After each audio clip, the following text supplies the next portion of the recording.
আমি আনন্দের সাথে বলতে চাই, এই অস্থিরতা কিন্তু বাংলাদেশের মানুষকে কিন্তু অস্থির করে তুলছে না। খেয়াল করছেন আপনারা? বাংলাদেশের মানুষ কিন্তু কোনো প্রতিক্রিয়া দেখাচ্ছে না। এতগুলো ঘটনা ঘটছে, একজন আইনজীবী মারা গেছে, অনেকে মনে করেছিল এটা বড় প্রতিক্রিয়া হবে। বাংলাদেশের মানুষ কিন্তু সেই প্রতিক্রিয়া দেখায় না, তাদের সহ্য গুণ অনেক বেশি। এরকম অনেকগুলো ঘটনা ঘটেছে, অথচ অনেক দেশে আমরা দেখতে পাচ্ছি, এই যে বাবরি মসজিদ যখন ভেঙেছে, বাংলাদেশে কোনো প্রতিক্রিয়া হয়েছে? ওখানে যখন ওই গোরক্ষার জন্য যখন এই 30-40 জনকে হত্যা করা হয়, বাংলাদেশে কোনো প্রতিক্রিয়া হয় না। কিন্তু এই যে পশ্চিমবঙ্গে কলকাতায় বাংলাদেশ এমবাসি ভাঙচুর করা হয়েছে, বাংলাদেশে কোনো প্রতিক্রিয়া হয়নি। এটা হচ্ছে সুখবর, এটা হচ্ছে বাংলাদেশের শক্তি, এটা হচ্ছে বাংলাদেশের স্ট্রেংথ, যে অন্যরা যা করছে বাংলাদেশে সেটা ঘটছে না। এটাই আমাদের শক্তি। এই বাংলাদেশে আমরা চেয়েছিলাম যে অন্যরা যেটা করবে সেটা বাংলাদেশে করতে দেওয়া হবে না। বাংলাদেশে আমরা সকল ধর্ম মিলে ঐক্যবদ্ধভাবে একসাথে শান্তিপূর্ণ বসবাস করার দেশ বাংলাদেশ। বারবার সেটা আমরা প্রমাণ করেছি।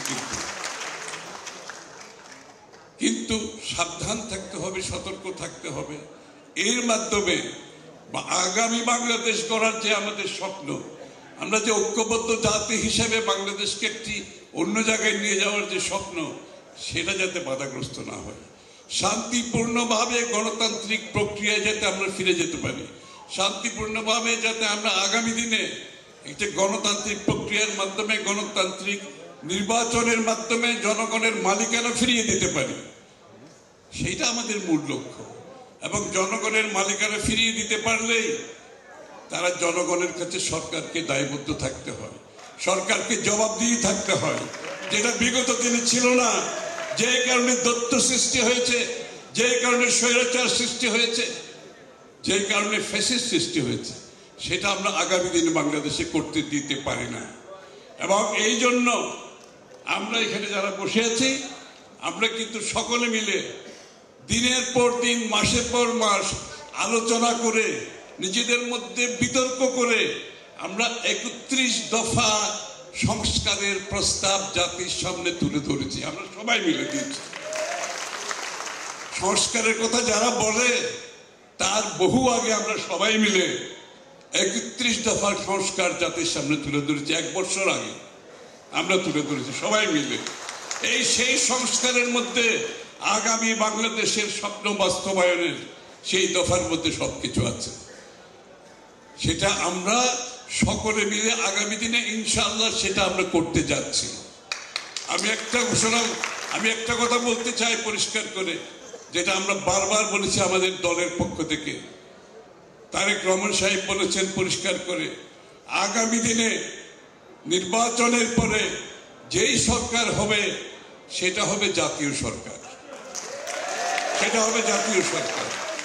এবং সেই জাতীয় সরকার এই 31 দফা, সেই জাতীয় সরকার বাস্তবায়ন করবে ইনশাআল্লাহ। এবং এটা আমরা জাতির কাছে প্রতিজ্ঞাবদ্ধ, ওয়াদাবদ্ধ, এই কাজটা আমরা করতে যাব আগামী দিনে। সুতরাং সংস্কার নিয়ে কারো চিন্তা করার কোনো কারণ নেই। আমি আবারও বলছি, সংস্কার নিয়ে কারো চিন্তা করার কোনো কারণ নাই। আমরা সংস্কার 31 দফা বাংলাদেশে ইনশাআল্লাহ বাস্তবায়ন করব, আমরা সবাই মিলে বাস্তবায়ন করব।